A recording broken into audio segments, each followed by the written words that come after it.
Welcome back to another episode of the Creative Legends podcast, where I speak to some of the most inspiring and creative professionals from all around the world. Today's guest is someone who is not only an incredible graphic designer and educator, she's an old friend who I've watched build something truly inspiring from the ground up. Abi Connick is a self-taught graphic designer turned full-blown creative entrepreneur and business powerhouse. She went from working in a small-town holiday resort to running a thriving online design business, educating thousands of other designers whilst traveling the world. But Abi's journey to success didn't start there. It actually started with no business plan, no design degree, no job, no idea how to find clients, what to charge them, or what a successful design process is supposed to look like. This episode is all about how she figured it out and how you can too. So if you're a freelance designer just trying to figure it all out and you don't really know where to start, this episode may just be the permission that you didn't know you needed. Abi, welcome to Creative Legends.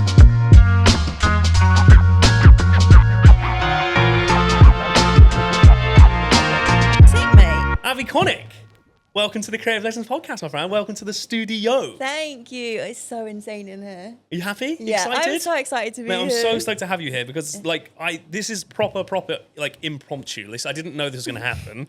I've made one episode of the Creative Legends podcast before with my good friend Jack Chi, and then I'm just minding my own business last week, doing my thing. Knock on the door. You knock on my door, and I was like, this is an opportunity. I have to do this now because I've kind of been in a slump. I'm like, I want to make another one, but this is hard work. Doing this is not easy. I absolutely take my hats off to anyone that makes a podcast but you got now. 3 cameras, mate. You got 2 lights. I got massive studio lights and I got all the gear and literally zero idea what I'm doing. And then editing this thing's a nightmare because I can imagine. Jack's one was 2 hours. That literally insane. took 4 hours to edit because I have to watch it back. But I'm really excited. You've given me that kick up the ass that I needed, which you kind of do all the time. I think you always kind of knock on my door at some point and be like, oi, what are you doing?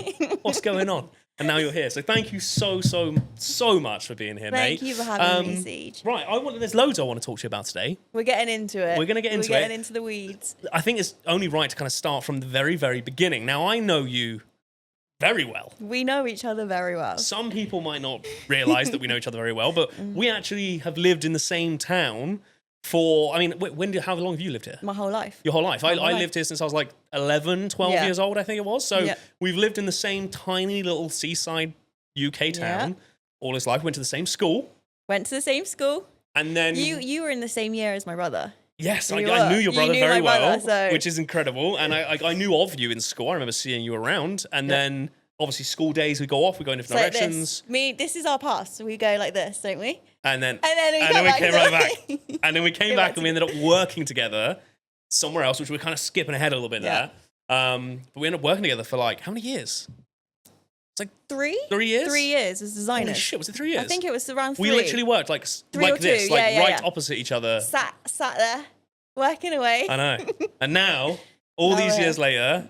I've now got you in my studio doing a fucking podcast episode. This is the coolest thing ever. It's full circle moment. Who would have thought those? Dude. Us little designers back in the day are now here. It blows my mind to think what we've achieved and where we are right now. So look, I don't want to give you your flowers too early, but there's a massive part of it that is all thanks to you. And we're going to get into this again in a second. We're going to kind of go through your entire origin story and what you're doing now, because you just had the gnarliest story as well. Everyone I speak to always seems to have just the coolest transition into design with just their own challenges and everything else. So let's start right at the beginning. Now, you left school. Yep. And you were always into art and design, right? From what I know of you, you're always into art and design. But you left school and did you go and study design elsewhere? Is that what you went and did? So after school, went to college. Mm-hmm. And then in college, I took fine art, psychology, and graphic design. Oh, shit. So those were my A-levels that I did. Nice. And then the top subjects were fine art and graphic design. I got A's in those. And then psychology was a C.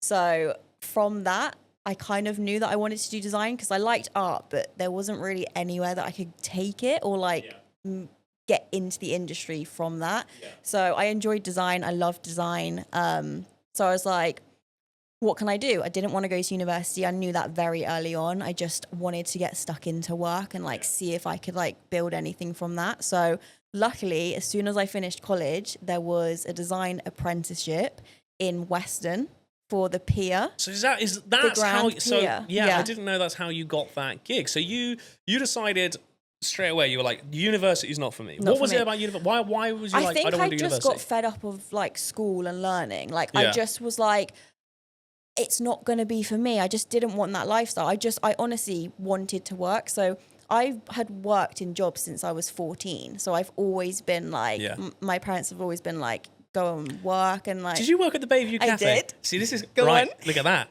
Yeah? This is you even, work at the Bayview Cafe? I worked at Bayview Shut Cafe up. as a child as well, like this child working like thing that we £2 did. an hour, mate. Yeah, how old were you? Like 14? 14. Yeah, I would have been like 14 years old, and it was like £2 an hour. Yeah, we worked in a cafe just up the road from where my studio is now. On the seafront. This is mental. Yeah, This is I know. absolutely wild. Sorry, I totally interrupted you Yeah, there. yeah. So, God, our paths have really I know. crossed constantly throughout our lives.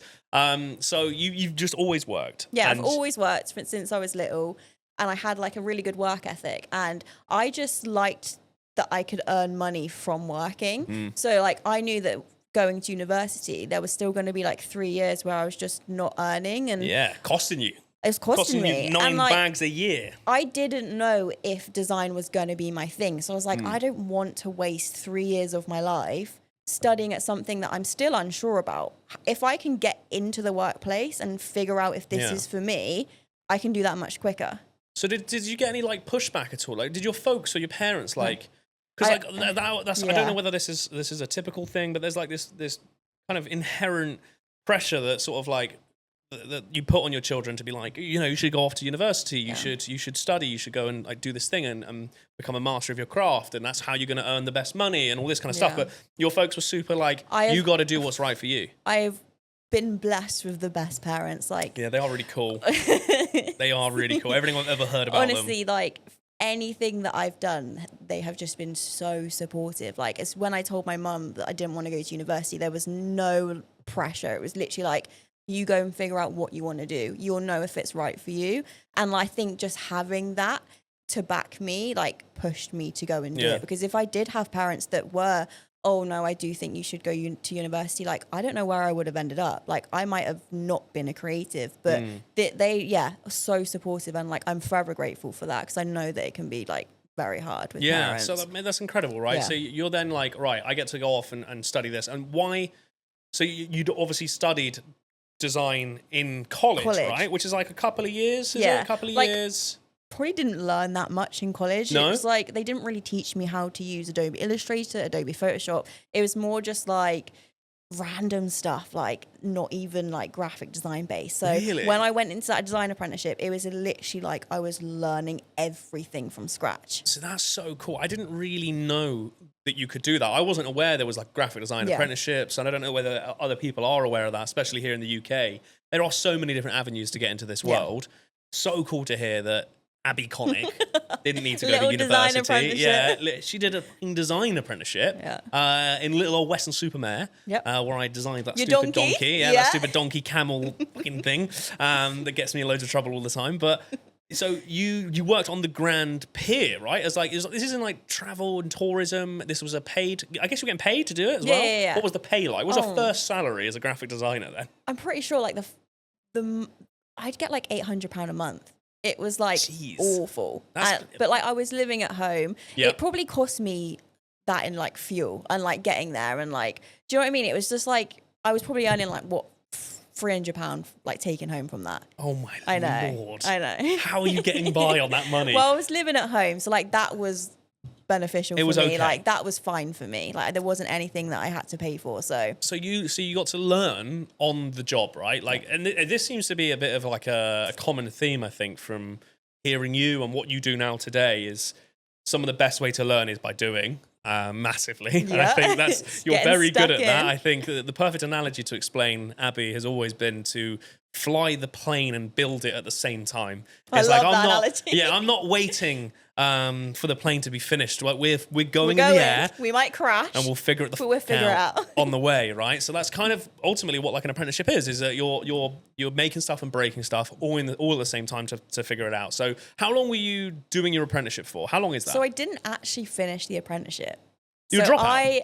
I actually, because basically the reason why I did that design apprenticeship was to just get my foot in the door. And the apprenticeship was the equivalent to my college degree. So I was basically getting the same A level, if that makes sense. Ah, okay. So like, I was just like, I'm going to try and get my foot in the door and them hire me as their design apprentice. And then luckily 4 months went by and I just said to them, look, would you be willing to hire me full time instead of me doing a design apprenticeship? And they paid me a little bit more, but other than that, it was like similar pay. So you just swindled them. I swindled them. I just was like, look, basically what I'm learning is what I've learned at college. You can see that I can do the job. Are you happy to hire me full time? And they said, yeah. So I managed to get out of the apprenticeship. You just hustled your way out of an apprenticeship into a full-time job. Because this was going to be one of my questions. I wanted to know how you got your first proper paying gig as a graphic designer. You know, was there an interview process? Did you put together a portfolio? No. You just went, oi, you. Give me the job. And they went, absolutely. Yeah, I think I'd shown what I could do and they were happy with it. So I was like, we're both winning here. So they were fine. I know. What an attitude. That is amazing. So you ended up working for them how long? How long were you working? I think it was about a year. So the apprenticeship to ending the job, it was like the whole year. So 4 months apprenticeship and then 8 months.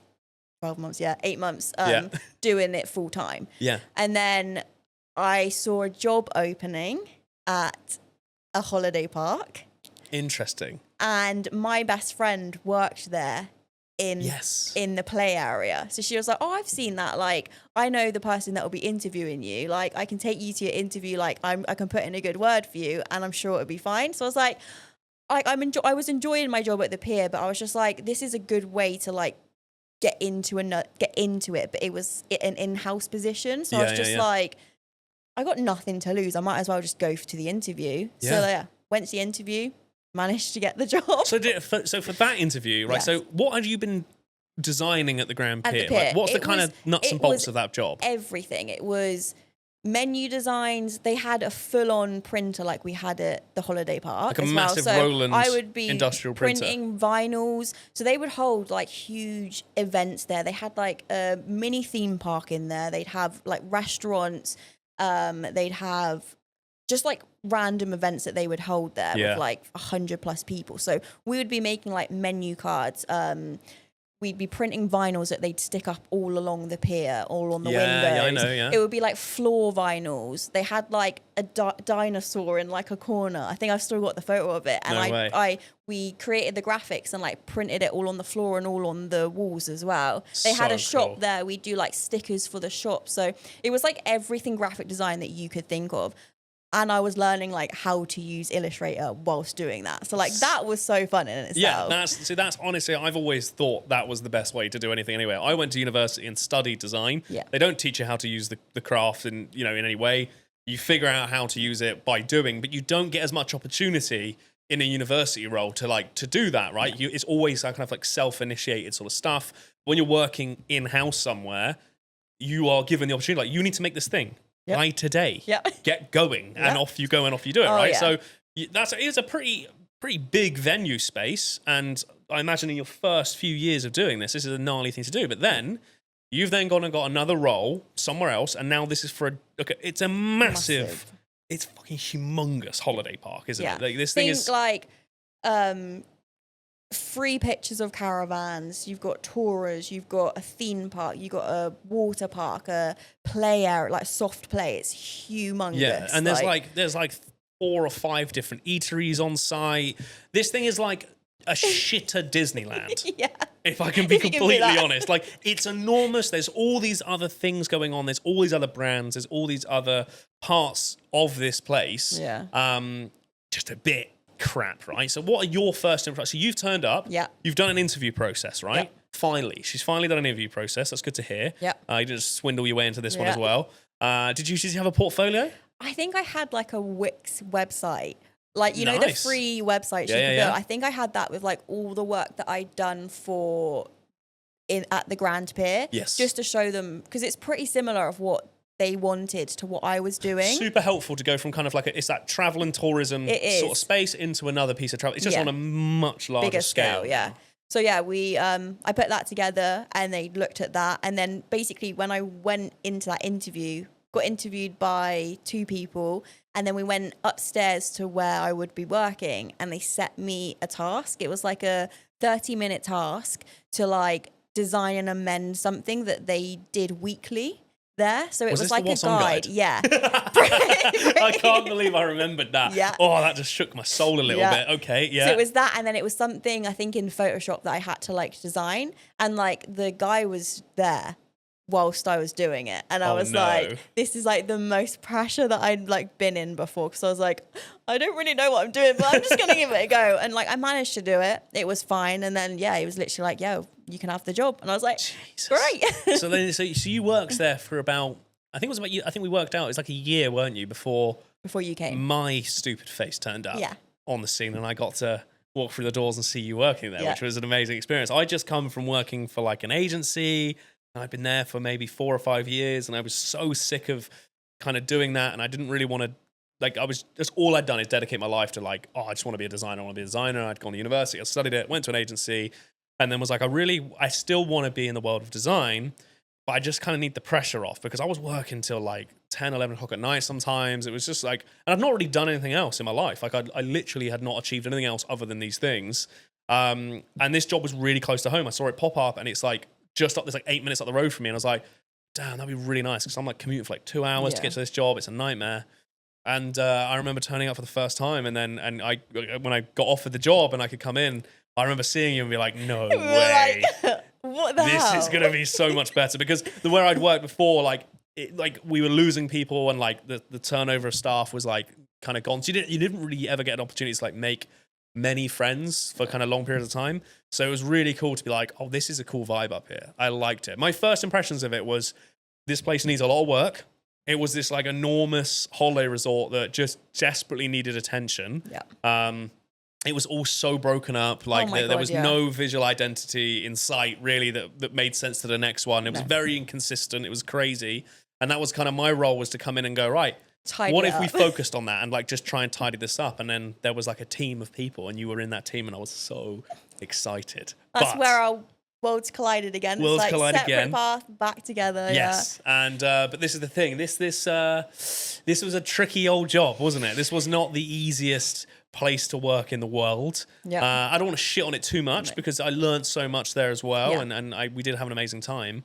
But before I turned up, what was your first impressions in that year of this job? So I'd actually worked with someone else that you hadn't worked with. So it was someone different. And she'd kind of been doing things just the way that it had been run since she'd been there. And I think she'd been there for like 5 odd years, or 10 years. So it was a bit of a mess. And I was just there just trying to like pick up pieces of like where things had gone wrong. So like I was still learning, like don't get me wrong, like I wasn't a great designer then. Like I was still figuring out like bits in Adobe Illustrator. Well, you got to think then, you only been doing it kind of professionally in the world for a couple of years. Yeah. And like I really need to stress this to everyone listening.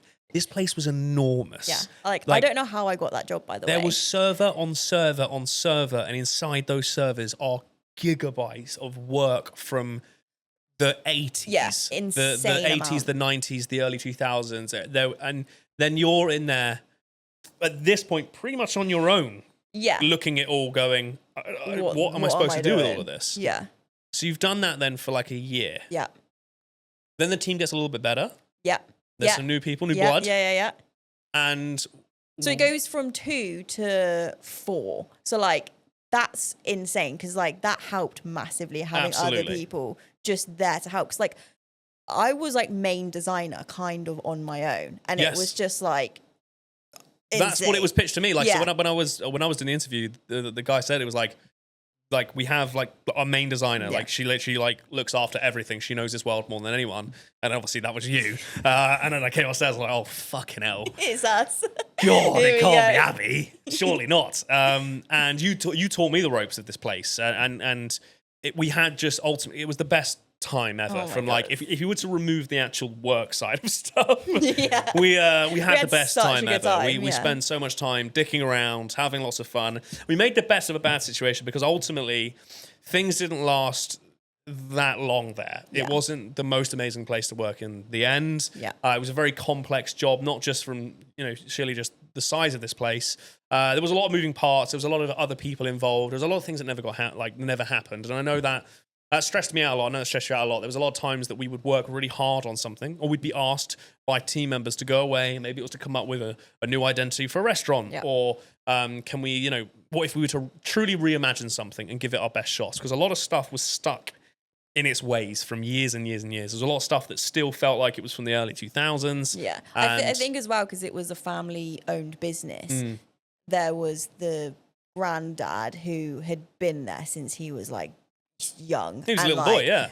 There's people can get stuck in their ways, so to get things signed off, it was hard. It was a nightmare. Yeah. It was like we would sometimes have we'd sit in a room with these people and we'd try to convince them like, look, you've asked me to do this. Yeah. I've done this. This is the pitch. We've designed it. We've done this. Yeah. What do you think? And it would just be squabbles and fights. Why are we doing this? And then we'll be screaming at each other, and you're like, we'd be sat there just like looking at each other like, well, hang on a minute, like, what's going on? There's like a family feud happening. Yeah. And that was a nightmare. Like it kind of took the fun out of that job quite a lot, right? And that's when we kind of both started to dream a little bit. Yeah. Like what's outside of this loft? Because it was this also our studio, as cool as it was, ultimately was a loft conversion. I know. With two little windows, these little portholes in the ceiling. So you didn't really get to see much sunlight most of the time. No. And and it used to get fucking hot up there, and we'd get stuck up there for hours and hours and hours, and the job didn't really feel that great in the end. Nothing was ever getting signed off. We were kind of making a lot of really cool stuff, really challenging things, but it was just being kind of kept in archives and never seeing the light of day. Yeah. So we started to kind of like dream about stuff. I was like, well, what if we did our own thing? That would be cool. So take me to that moment, dude. Like, because I remember this is where I saw a very different side of you. Because I always saw this super, super disciplined, the most organized person I've ever known in my life. You taught me so much structure and like the most fast-paced style of working I've ever known in my life. I could bang out a poster in 15 minutes. 15 minutes. Put me on a timer, mate. I can bang out posters for days. It was incredible. Where I'll be like, I need like a week, bro. Yeah. I need a week. Like, get me on it, 15 minutes. And then so you would always do that. That was your world. Is like you would fight, right? And you would and it was amazing to watch. But you started to go, well, hang on a minute, like there could be more for this for me. And what was that motivation for you? What was it that, for me, it was very much like I was sad to see my work never see the light of day. But why did you go, hang on a minute, maybe there's something outside of these four walls? Yeah. Do you know what? I don't know. It's because like when I worked there, I had side hustles. So like I had like an illustration business where I would like design people's faces and like get I remember paid this like now. £7.99 for an illustration that took me like 4 hours work. So don't recommend that. But yeah, I forgot all about this. To me, it was like someone is willing to pay me money and it's not from my full-time job. To me, that was insane. Even if it was like £7, I was like, okay, like if I can make some extra money on the side, I'm winning. Yeah. And like I had joy out of doing that outside of work. So I just think it was like another creative outlet. Yeah. You started, the cracks began to open of like, I think it's really easiest for us to kind of get trapped in this world of like the security of a job. Yeah. And, you get to turn up every day and it's all kind of mapped out for you. You just show up, do your shit and go home again, right? Yep. But outside of there is all these other responsibilities and all these other things to do, and there's also all these really amazing opportunities. And you started to dabble away in that in your spare time. You, like you said, you started to do like the illustrations of people's faces. I remember this now. It was I remember like a trend, like in 2019, where just like people would have like those illustration faces as their profile pictures, which is why I could only charge like £10 or whatever for it, because you're not doing much with it, are you? Yeah. But it was fun to do. And then I also started a phone case business. Yes, I remember the phone case business. I remember you speaking to me a lot about like, how do we use Shopify? How can I do this? You were always very like, you had this like entrepreneurial spirit in you. And it like, I watched it for a good year or two start to really grow and get, I watched this very, like I said, this is a very different side of you. You seemed 1 minute when I first met you, very content with where you were, very happy. And then this other side of like, no, the world's much bigger than this. And I want a taste of it, right? You started to talk to me about all sorts of like amazing like things about traveling the world, and you were motivated by so many other things. So like, look, there's no doubt for me, what motivated me a massive amount of leaving my job was seeing people like you do what you do, because you'd done it way before me. But who was that for you? So at that moment in time, and it's like 2019 now, and you're going, do you know what, man? I don't think I love this gig anymore, like working for someone else. Yeah. Maybe I might go and do my own thing. And maybe it's in the world of being a creator and be a designer. Who was influencing you? Who was exciting you? Who were you watching? You know, what was your world like where you were like, wow, I want to do that? So I don't think it was 2019. So obviously I did those side hustles. Yeah. But it was when we both got let go from our job. Oh, we got... Without the furlough scheme, may I say. Yes. And it was suddenly a Thursday afternoon. Our manager had come into us. Oh, you've got to go. You actually like let go from your job and don't come in tomorrow. And we were just there like, oh yeah. I thought working in a 9 to 5 meant stability. I thought I'm okay for life because I'm working for someone else. They're paying me. No. Interesting. Yeah. So as soon as that happened, light bulbs went off in my head that had never been there before. It was more of like, oh, this isn't stability. I'm not going to let this happen again. I am going to work for myself and make sure this never happens again because I want to be in control of that happening. So actually what it was for you, your motivation for doing your own thing, starting all of this to become the Abi Connick you are today, was that feeling of unsafety, that instability. So for what Abby's referencing there is when COVID happened and the lockdown was introduced here in the UK, what happened to a lot of people is that they were furloughed. There was this term called furloughed where you were basically let off from your work, but you were going to get paid a proportion of your money still whilst they were figuring stuff out. But I do remember this vividly. Yeah, there was talks that like everyone was going to be fine. Yeah. There was very much like, no, we're okay. Like everything's going to be okay, dude. We can probably work from home anyway. It's going to be fine. And it really was a random Thursday afternoon. It was, can we speak to you a second? Yeah. Look, you've got to go. Like, that's it. We're wrapping up. Oh, are we getting furloughed? Are we getting paid or what? And it was no. No, we've got nothing for you right now. You're just going to have to go home. And I remember that. I remember that feeling vividly. So what that is that's a part of you that's protecting you so much and being like, no. We need to always make sure that we're in control of that situation. So you leave. Yeah.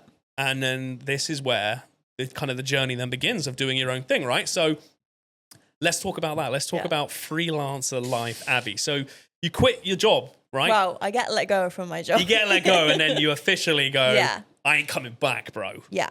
So I'm going to be honest, the first 2 weeks was amazing. I was like in the garden sunbathing with my dad, just like we did get furloughed like 2 weeks later, or like it came in a week later. Yeah, it was literally like 2 weeks later. They did put us on the scheme, but I think it was, for me, it was the fact that they were happy to let go of us with no pay, and it was just all of a sudden. So yeah, I was happy for the 2 weeks, just like, well, this is the life, mate. I'm quite cushy here. This is all right. And then you can only watch so much of Netflix before you get bored out of your ass.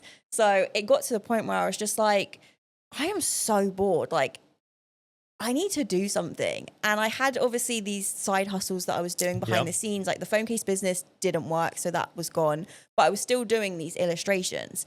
And I was just like, well, I've made a bit of money from that. Like, why can't I just keep pushing that and see if I can like make something from that? So yeah, I got to work, mate. You did go to work. A good 3 weeks where I was like, okay, like I want to learn. So I'd done illustrations and I knew that the money wasn't in that. I could only charge 20 quid max because they were only using it for their social media profile. This is crazy, isn't it? This is a really cool thing to be able to share. Yeah. So your first kind of freelance kind of pay as a designer was around like 20 quid for this like illustrative styled kind of logo that someone would use on their social media platforms, right? It didn't go anything past that. There was no other identity around that. Nope. But you were charging 20 it was like 10 quid, I'm pretty sure. It was like £7.99. There you go, and then it got up to like £15.99. But I think because I had that evidence for myself that someone was willing to pay me, I had the confidence that I could make it work. Because if one person can pay me, someone else is going to pay me. So yeah, I got to work. I knew the illustrations, like I could only get to a certain point before like I needed to earn more if I wanted to make this freelance thing actually work. So I was like, okay, like what else can I do? I'm good at graphic design. I don't know if people need graphic designers. So then I started YouTubing some stuff and was like, I know a bit about logo design. Like I did some at our job. Yep. I'm gonna learn how to design logos. So I just watched tutorials. I did passion projects. I just learned for about a solid 2 to 3 weeks of like, I'm gonna learn the skill of logo design and what goes into that. And from doing that and sharing my process on social media, I landed my first client. It was crazy. So I was watching this from the sidelines. So I was still working for this company. I was still at the resort, and I was watching Abby from the sidelines, going, "Damn, this girl's confidence, her tenacity, this is insane!" Like, and it was something that was so like admirable of what you were doing because But this was classic. This was classic you. You did it when you were at the pier. You went, "Just give me the job, mate. Just, do you know what I mean? Just give me. I'm great. Just give me the job." And then you go freelance. You're like, "I'll just make this work. I will." It was this like unbelievable amount of confidence in yourself. You really truly trust yourself, don't you? You're very good at that, and you've got this fantastic discipline, which I think in the very early days of going freelance is a recipe you absolutely need to have confidence in yourself and an unbelievable discipline to not get distracted and start being like, "Oh, I can just go and do whatever I want." You need to go to work, right? So you said you started to like kind of study the idea of logo design and that. So did you take any other courses? Did you like what would you read? What were you doing? I was just literally YouTubing. Like, YouTube, man. Just YouTubing like logo design, Googling like what goes into logo design. And then I would just do projects. I would literally build my own logo designs from scratch and just learn as I was doing it. And if I got stuck, I'd be like, "Oh, let's just YouTube this. I'm going to just figure this out." And then, I just learned how to design logos in literally like 3 weeks and then landed my first client from it. It was awful. So what were you doing? So were you then was this where you started to then post like on Instagram? Yeah. So me learning, even that stage of me learning, I'm putting out projects or like stuff that's going on behind the scenes of like just my designs.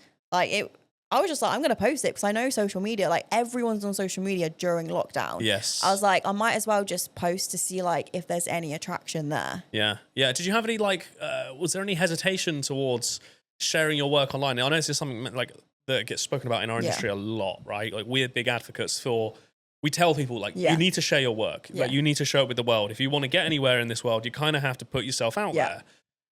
You're, how old are you at this point?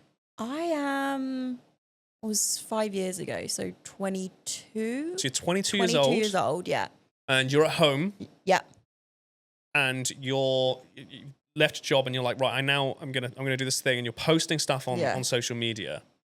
Is there any feeling of like, what are people gonna think? Yeah. Right? Like, so it's funny you say this. So you know the illustration business that I did when I was working with you, I blocked you. I blocked the 2 others that worked there because I was so self-conscious of you guys seeing my work. See, I hear this a lot. Like, this isn't that. It's just, I think when it comes to design as well, like I wasn't too fussed about like family or my friends because I knew my support system was great. It was more of like those designers that intimidated me around me. That I'm like, I ain't letting them see my work. So I was like, I'm blocking them. Like, because so you just blocked people? Yeah, so you can't. Including me? Including you, see. I can't believe I'm finding that out here in the studio.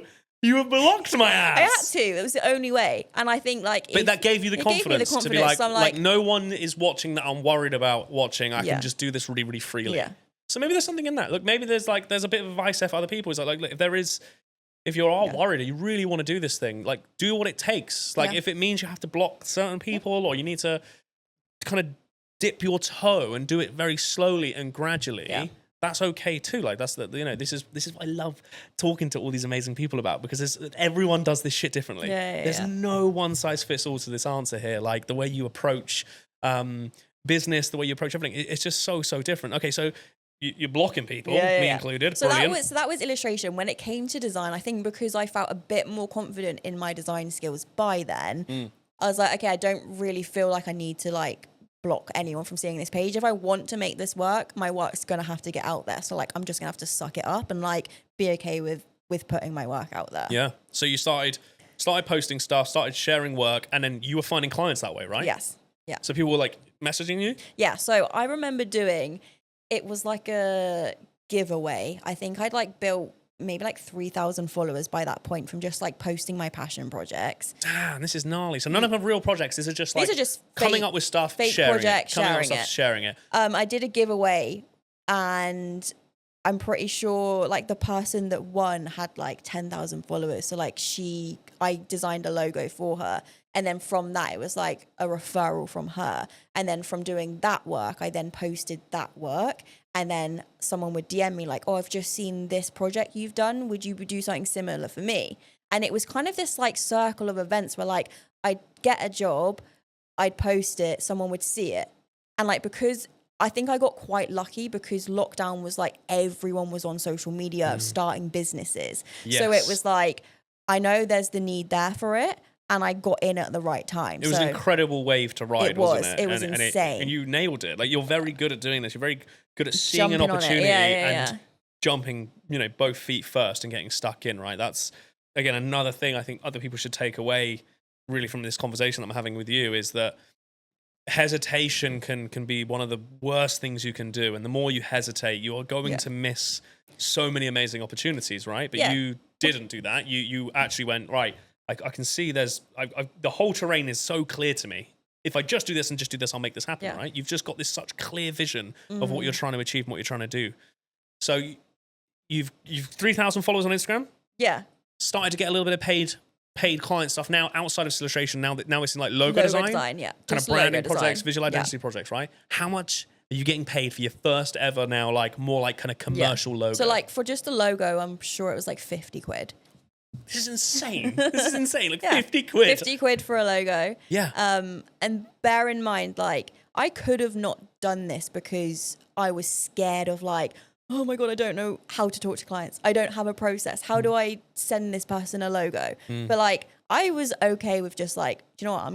I'll figure it out as I go. Like, So you didn't have a process I at had this nothing, point, right? CJ. I would send people their logos through Instagram Messenger. Like, I wouldn't even send it via email. You heard it here first, team. not do would this. send her logos through Instagram Messenger. I would get feedback via DMs. Yeah. It was literally, that's how I would communicate with clients. I had nothing. I didn't know what I was doing, but I have always had this attitude of, I will figure this out, and the quickest way I'm going to learn is I'm just going to do it. I'm going to do it. It's that building the plane and flying it at the same time. This is what you're so good, and you've literally been doing this since day one, and you're still doing it now. Yeah. So you're making content, but have you started showing like yourself in this content? So no, for like the first month, it was just post my work, get the client. And it got to the point where like I was looking at all of these other designers, because there were a lot of designers that had joined Instagram during this period. And I was like, I don't know any of these people. Like, I have no idea who's designing this logo because no one was showing their face. Like, it was a thing in 2020 where like you would just post your work. Like personal brands for the design industry was just like non-existent to me. So I was like, you know what? Like, this is a way to stand out. Like, if I can show my face and get people really like allow people to get to know me, that's going to build more connection with potential clients and they're going to trust me more. Yeah. So I was like, I'm going to do a 30-day Instagram story challenge. I remember you doing remember? this. I remember that. So is that how you got into it? That was you dipping those toes into the world of like, fuck, I need to put my face now on the internet. One of the most scariest things in the world to do. It is horrible. No one likes it. It is the cringiest thing in the world, right? Yeah. But you did it through Instagram, like stories. Stories, yeah. What was like the first story you posted? So I'd like basically written out like every day a topic I was going to talk about. And it was just more of like a get to know me, see what I'm working on behind the scenes. So I'm pretty sure the first story would be me introducing myself, just like, oh, it's like, my name's Abi, like I'm actually the designer behind this account. I'm going to be sharing like more of the behind the scenes on my story. So like, if you're interested, like obviously keep an eye out. And like, it just, for me, it was a way to boost my confidence and learn how to talk to the camera. Because for me, people might watch my YouTube videos now, but in 2020, Abi, awful at talking to the camera. We all are, right? Yeah. We all are. Did you block me from that shit as No, well? I don't think I did. Okay, I can't believe you did that. Still, I'm fucking, I don't know if you realise, I'm Yeah, bitter, yeah, bro. I'm bitter about it. So, I do remember the stories. That's a great way to do it, to get comfortable talking to the camera. And So you're saying kind of like no one else was really doing this in this time? Not that I'd seen. So you kind of like pioneered this thing. Well, no. I But don't want to say I did, but I kind of did. So yeah, Yeah. no one else was really doing it. You saw an opportunity and you took it again. You, like I said, you're very good at spotting these opportunities. I think it's a bit of a talent of yours. Then you move on to like YouTube, right? Yeah. Like you start getting used to making stuff online, and you start to like do the Instagram side of stuff, and then you start to make YouTube content. Now, what's the motivation there, right? Because surely you're getting work from social media for being a designer, right? Yeah. That was the kind of the path there. It was, I want to be a designer, I want to get paid, here's a tool, promote myself, get the project, work on the project, rinse and repeat, I've got a business. It's never enough for you, is it? You kind of just always want to do another thing. It's like, there's got to be another business here, or there's another opportunity. So you then go onto YouTube. Mm-hmm. Why? So this is quite a funny story. So my partner, Jack, started a YouTube channel during lockdown.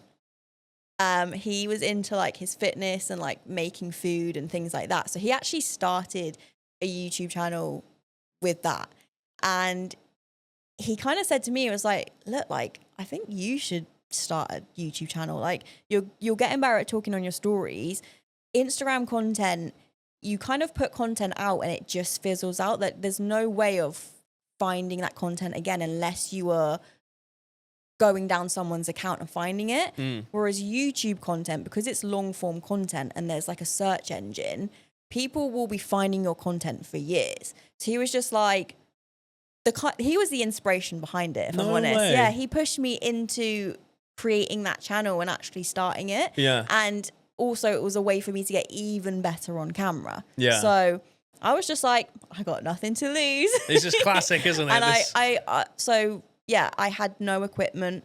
I had my iPhone, my iMac, and I was set up in the corner of my bedroom. Yes, and this is where I it all can find began. a picture for you. I still have that. Yeah, I always try to do on this podcast as well is, like, if you're listening to it, unlucky sucker, get on YouTube, because I always try to show as much visuals from stuff. So anything that we've been speaking about this, like, I'll try and pop up as a visual as well. But I remember Abby starting her career. It was from literally the corner of the bedroom as well. This wasn't like the whole bedroom to yourself. It really was tiny desk, corner, Mac, phone. And that's where you started to make content. That's where you're creating all of this work from.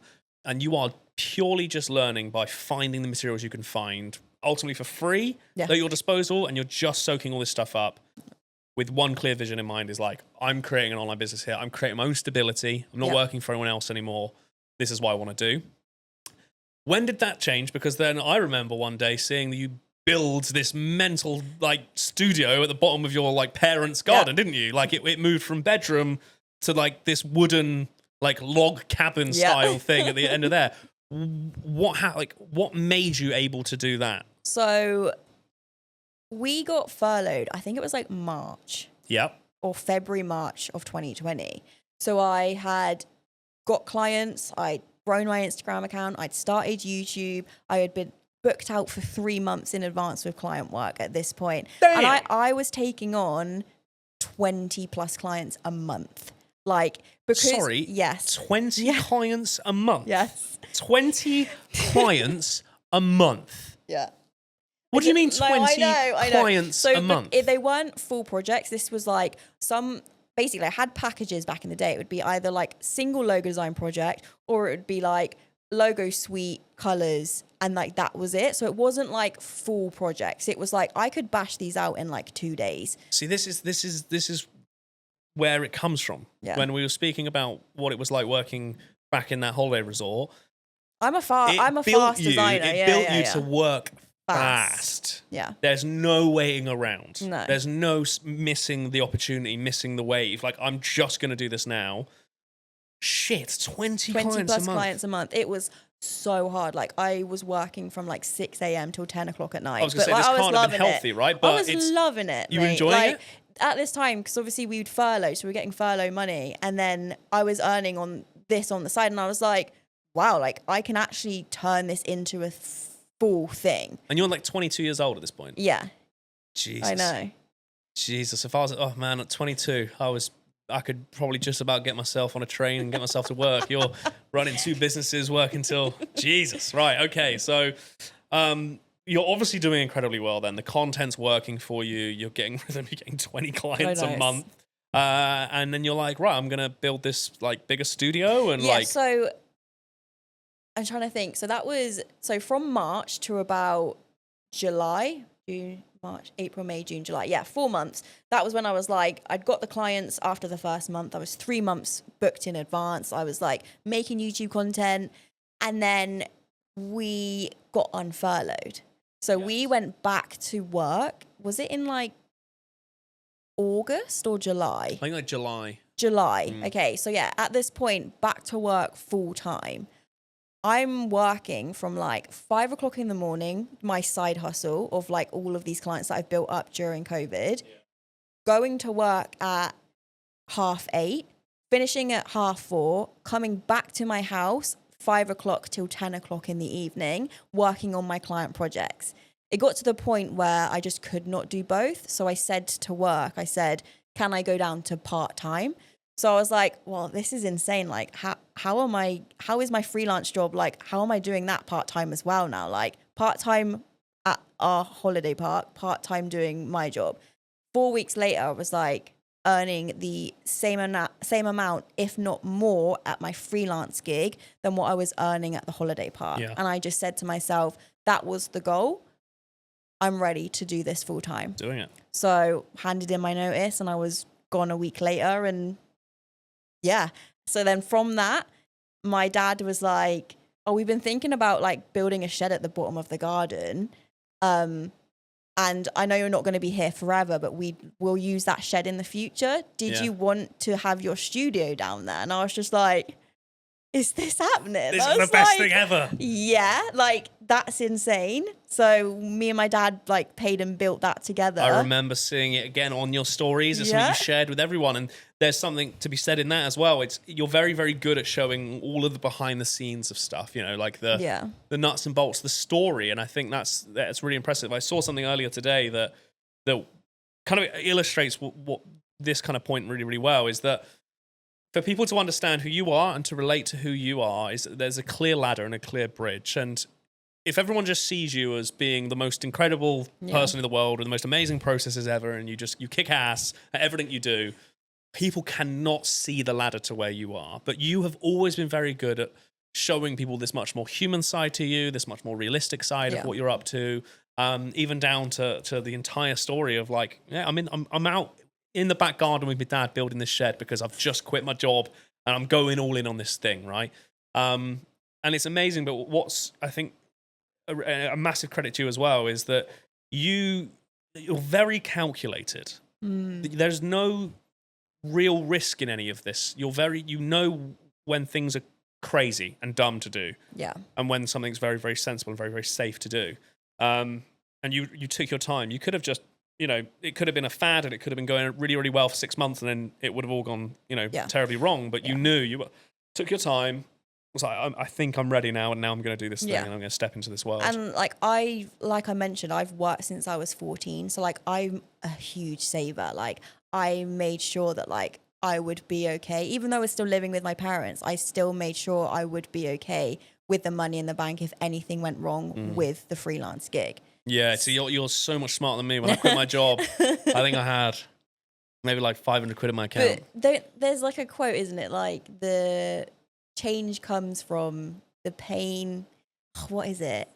Of the pain of staying the same, like outweighs the pain of change. Yes. And it's like if you need to make money or you're backed up into a corner, you'll figure it out. You will figure it out. So I think like the best instances are like when you are like at rock bottom and you need to dig yourself out because that's where like you need change and like that's where you're gonna push yourself. And that's kind of what you did, you in the safest way possible. And luckily, like you had just the most amazing supportive like parents and network there. So like, you were always going to be okay anyway. But I love that you even were like, well, I'm still going to make sure I've got my money in the bank and I'm going to do this. And like, if I'm going to do it, I'm going to protect myself at all costs in order to do it. Incredible. Right now, I always get to a part of this where I want to talk about like a project. I want to talk about something that you've worked on that we can kind of like take a look at. Now, we can't take a look at physically ourselves, but we'll put it up on screen in a bit. But is there a project? And this could be from all the way in the beginnings of working in your shed studio or now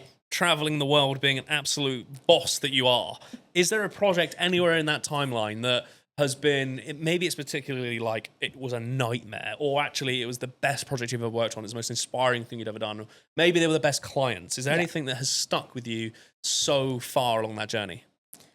Yeah, I think so. It's a client I took in 2022. So I went from logo design in that first year. I then learned about brand design, and then I learned about brand strategy and design. Yes. So in 2022 is when I developed all of these skills, and I was integrating strategy into design. And it was my first client that I'd done this kind of skill on with. Right, okay.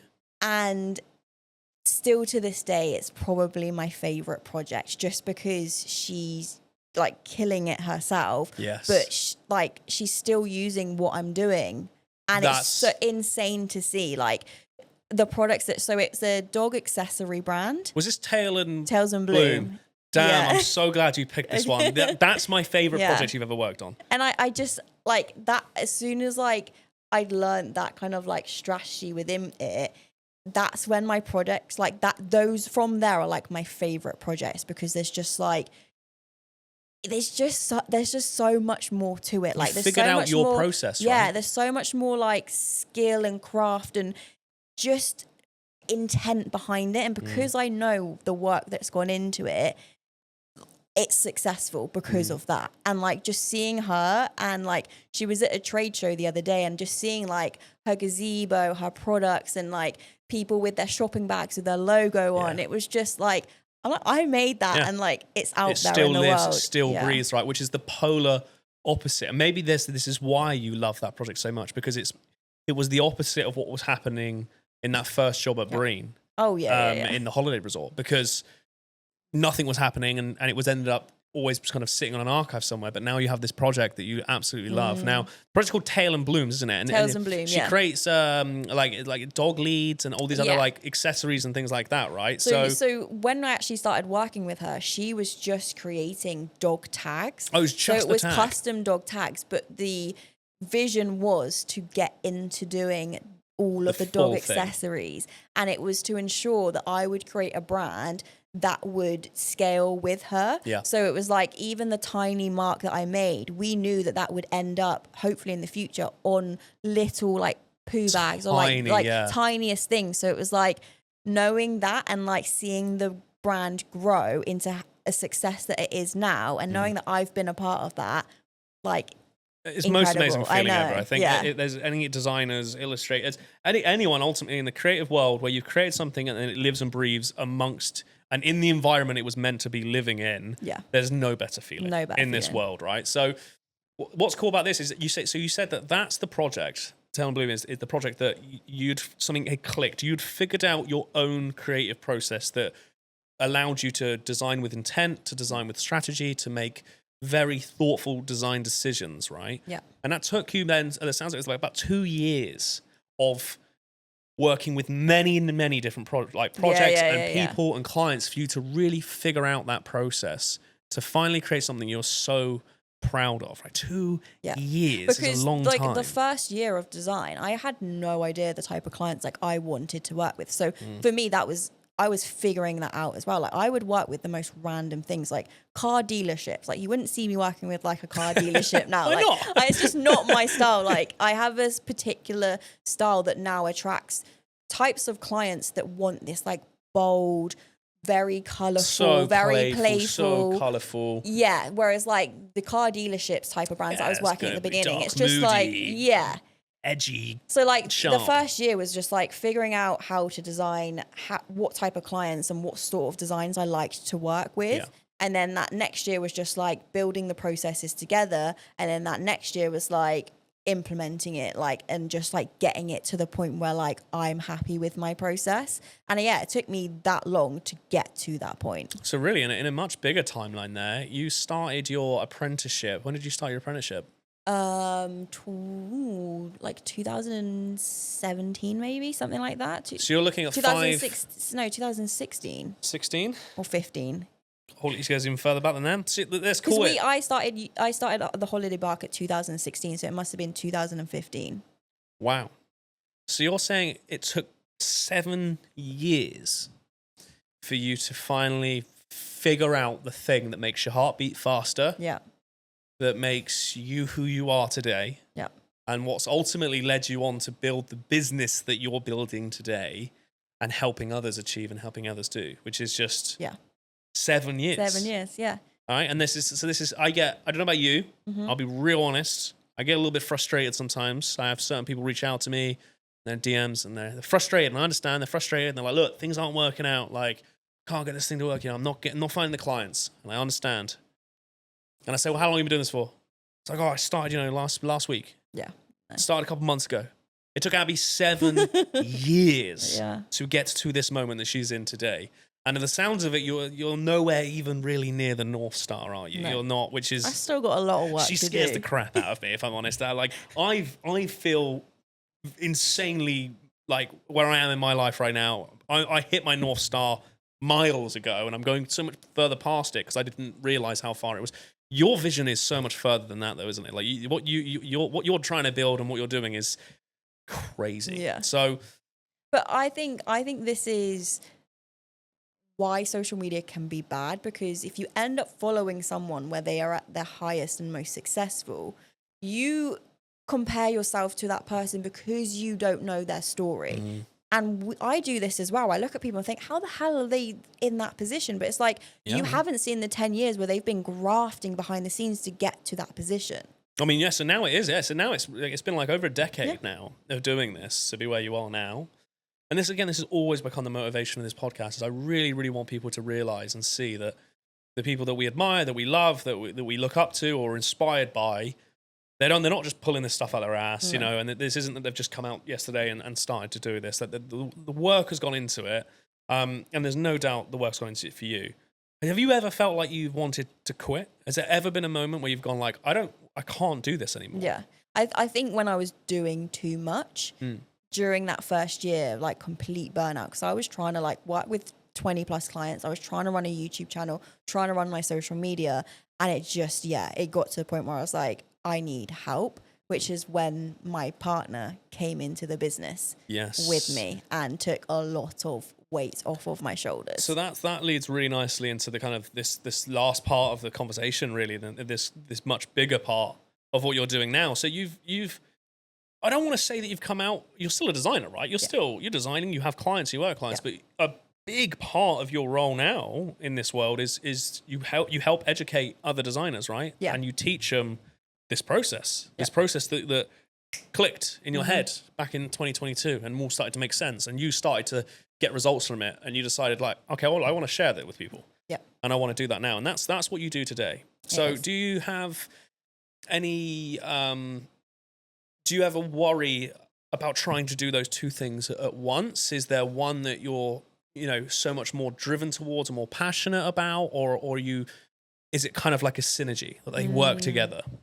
So the actual pivot into education, wasn't on the vision board. No? So wasn't intended? It wasn't. So the reason I started YouTube was to get clients.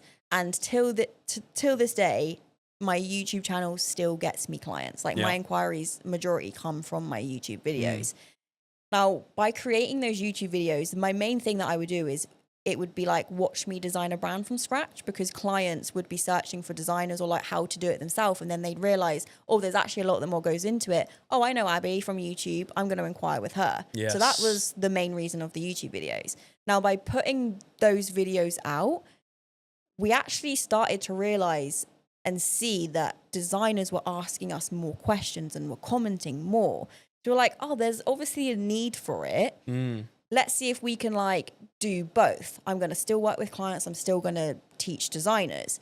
And then we did that for about a year and a half. And I just felt so much more passionate when helping designers. Yeah. So it kind of it was like a slow pivot into that. I still work with clients because my passion started and is still with designing. I put me in a brand design project and that's where I thrive. Yeah. But there's this other side that I didn't even realize that I had a passion for, which was teaching and actually helping designers do what I do, because I know so many people struggle with putting everything together, doing their process, knowing the right kind of process to follow. So I think that there's just been like this passion that I didn't know was there for actually teaching. And this is only like, so we recently launched like a live cohort, and this was the first time where I had like a group of 35 designers, and I was actually like teaching them. And like, running your own business, you're going to feel like an imposter. Like, these feelings will never go away. And this was a time where I started questioning myself and just saying like, can I actually teach other people? Like, I don't Really? like, I don't know if I can do this. Like, So even up until now, yeah, mate, you're having those feelings. I'd be a liar if I said like they never go away. It's just basically you feel like an imposter until you have enough evidence that you can do something. When you have enough evidence, you've moved on to something else.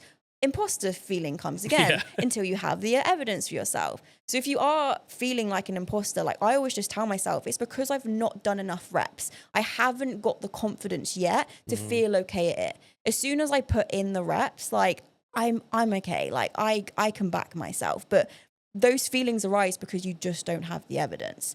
But yeah, so I was in this cohort, and I'd never done a call with like 30 plus designers before. It's always just been one-on-one with a client where I'm getting information from them and then designing their brand. Yeah. But this was like a whole other territory where I was just like, I don't really know what I'm doing, but we're going to do it anyway. Again, build that plane, fly exactly. at the same time. So first call was hard and horrible and just uncomfortable, to the point where I said to Jack, I was like, I don't want to do this again. Really? 6 weeks goes by. I've done 6 or 7 live calls. Last week, turn up to the calls confident, feel like I can talk to a group of designers. Did your reps. And that just proves to you, like, if you put in the reps and you go through that uncomfortable feeling where you want to quit, you hate it, you will get there, because you will build confidence and you will learn along the way. And like, I have that evidence now in any situation where if I feel uncomfortable, I just know, like, of course I'm going to feel uncomfortable. Like, I'm in a position where I've never done this before. It's going to feel horrible. Yeah. As long as I just keep going and I'm learning as I go,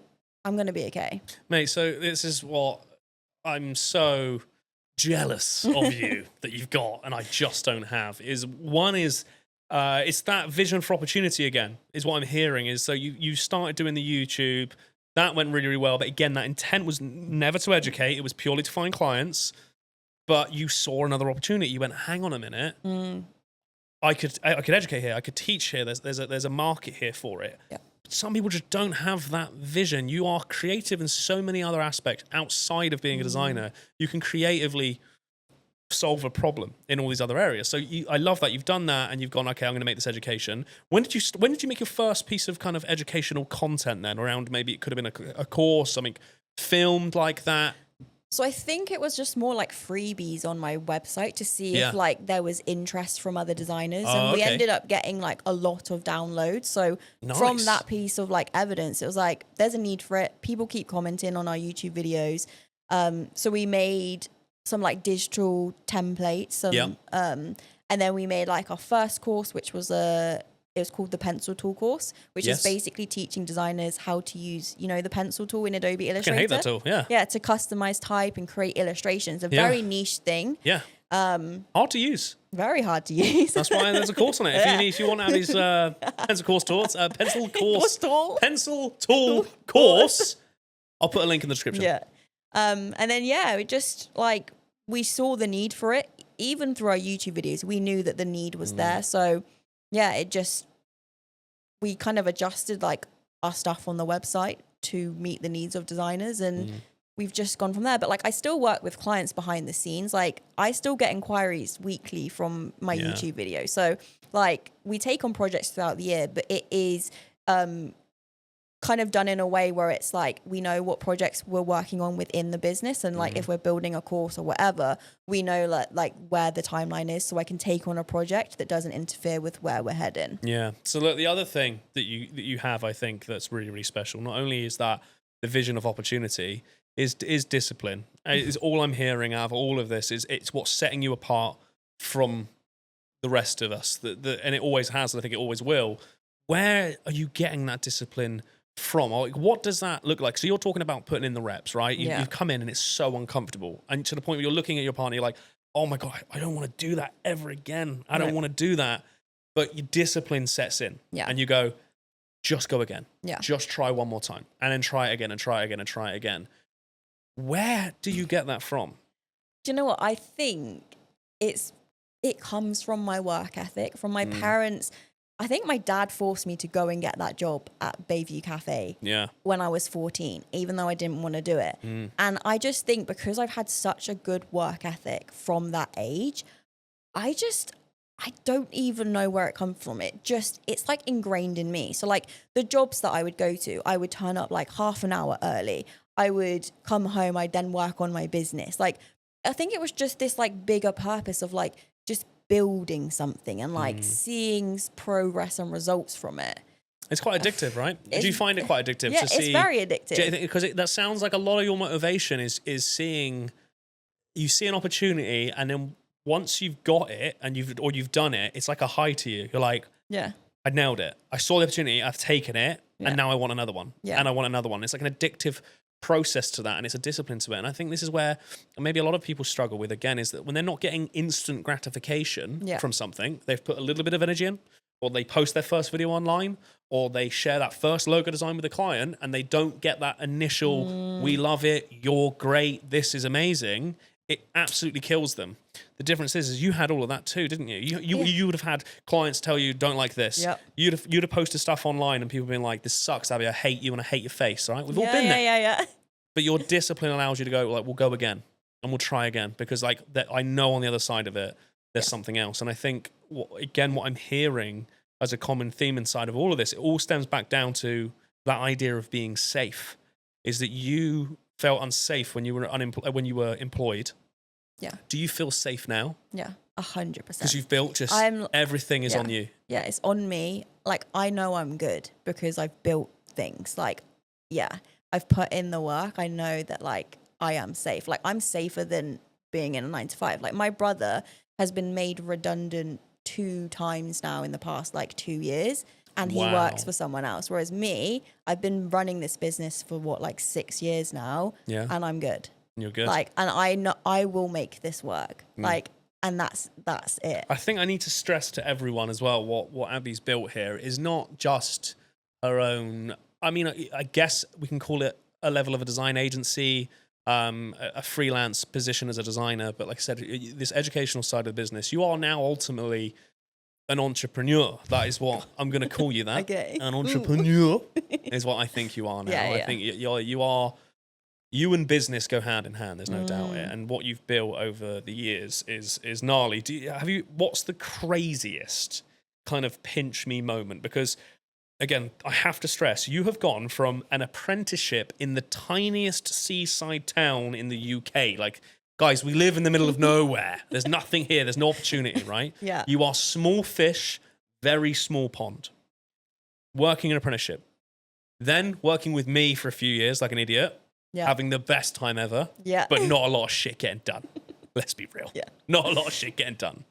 So then working in the corner of a bedroom, grafting your ass off, working with 20 clients per month in a wooden shed at the bottom of your parents' garden. Yep. To then you had your own studio in a bit of a bigger town. Yep. And a slightly bigger fish in that town. Yep. To now, you travel the world, don't you? Yeah. That you just like, you don't even live here anymore. She comes and knocks on my door. I'm like, mate, I've been somewhere hot for God knows how long. She's tanned. And you're traveling around the world, running this business from anywhere in the world, working with amazing people. And like, the story is insanity. Yeah. And I've got to see it firsthand. You have all maybe watched it from the sidelines over the years, or maybe you've only just been introduced to Abby very recently. I've been watching it literally since Abby has been 17, 18, 19. Do you know what I mean? And now you're doing what you're doing today. Out of all of that, what has been the moment where it's so unsurreal and you're just, this is insane that I've done this, that I've achieved this, or I've got this moment? Have you ever like...